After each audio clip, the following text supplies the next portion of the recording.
Brought to you by Agilus Diagnostics.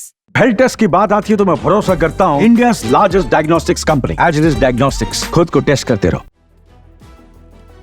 Gautam Adani और उनके भतीजे सागर अडानी समेत 7 लोगों पर अमेरिका में लगाए गए रिश्वतखोरी के आरोपों पर अडानी ग्रीन एनर्जी का बड़ा बयान सामने आया है। इसमें कहा गया है कि रिश्वतखोरी के आरोपों से जुड़ी खबरें निराधार और गलत हैं।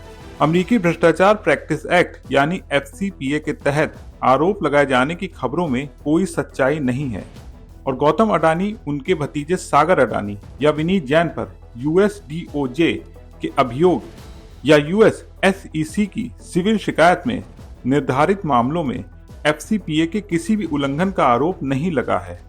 इस मामले में अब देश के सबसे बड़े वकील और पूर्व अटॉर्नी जनरल मुकुल रोहतगी ने एक प्रेस कॉन्फ्रेंस में कहा है कि अमेरिकी जांच में जो आरोप पत्र हैं उनमें गौतम अडानी पर आरोप नहीं लगाए गए हैं।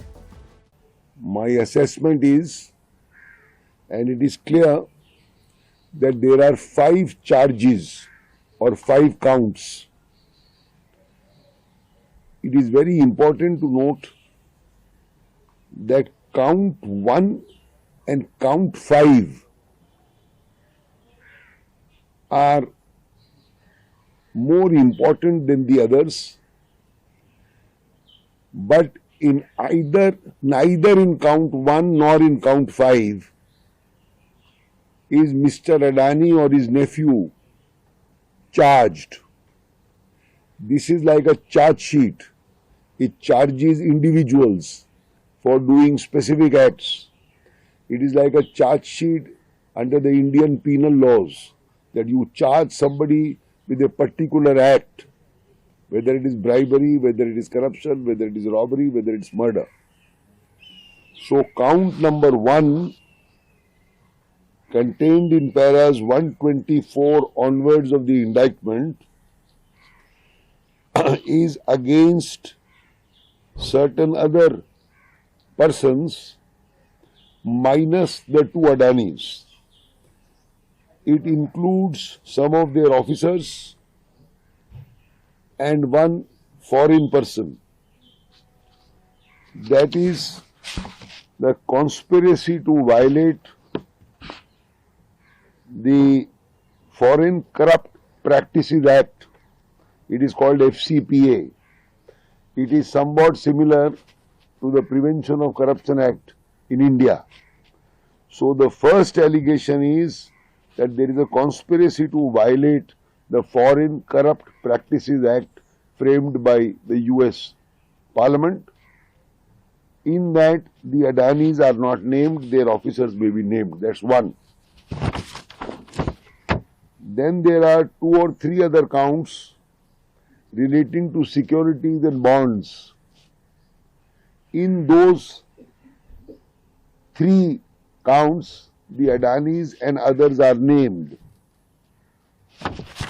In the last count, which is a very important count, is a count relating to obstruction of justice. In that count, namely count number 5, obstruction of justice, the Adanis are not named, their officers are not named, but certain other people are named, including a foreign party. Adani green की ओर से जानकारी बुधवार यानी 27 नवंबर को stock exchange filing में दी गई है। इसमें कहा गया है कि गौतम अडानी, सागर अडानी या विनीत जैन पर नहीं बल्कि अमेरिकी न्याय विभाग के अभियोग में केवल एज्योर और CDPQ के अधिकारियों पर रिश्वतखोरी का आरोप लगाया गया है और अडानी ग्रुप की कंपनियों के अधिकारियों पर रिश्वतखोरी या भ्रष्टाचार का आरोप लगाने वाली सभी रिपोर्ट्स में गलत दावे किए गए हैं। अब आपको बताते हैं कि ये पूरा मामला क्या है। दरअसल न्यूयॉर्क की फेडरल कोर्ट में सुनवाई के दौरान गौतम अडानी की कंपनी पर US में निवेशकों के साथ धोखाधड़ी करने और एक सोलर एनर्जी कॉन्ट्रैक्ट हासिल करने के लिए भारतीय अधिकारियों को मोटी रिश्वत देने का आरोप लगाया गया है। आरोप है कि साल 2020 से साल 2024 के बीच अडानी ग्रीन और एज्योर पावर ग्लोबल को ये सोलर प्रोजेक्ट दिलाने के लिए गलत रूट से भारतीय अधिकारियों को $265 मिलियन यानी करीब 2236 करोड़ रुपए की रिश्वत दी गई है।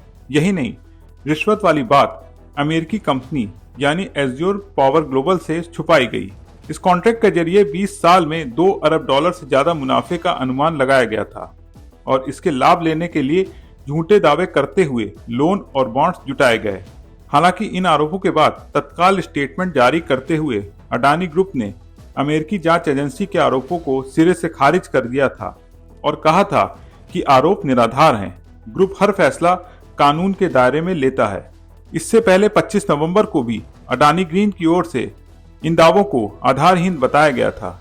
अब अडानी ग्रीन एनर्जी लिमिटेड की ओर से स्टॉक एक्सचेंज फाइलिंग में ये जानकारी दी गई है। बता दें कि गौतम अडानी पर रिश्वतखोरी के आरोपों के बाद उनके ग्रुप के सभी शेयर 21 नवंबर की सुबह धड़ाम हो गए थे। सबसे ज्यादा नुकसान अडानी ग्रीन एनर्जी सॉल्यूशंस के शेयर में देखने को मिला था। इसमें 20% का लोअर सर्किट लगा था। शेयर में गिरावट के बीच अडानी ग्रुप की कंपनियों का मार्केट कैप 2.45 लाख करोड़ रुपए घट गया था। इस पूरे मामले के बारे में आप क्या सोचते हैं, कमेंट करके बताएं। क्या आपने भी अडानी ग्रुप की किसी कंपनी में निवेश किया हुआ है, ये भी बताएं। अगर वीडियो पसंद आया हो तो इसे लाइक और शेयर करें और बिजनेस जगत की तमाम बड़ी खबरों को देखने के लिए बिस्तक को सब्सक्राइब करना ना भूलें।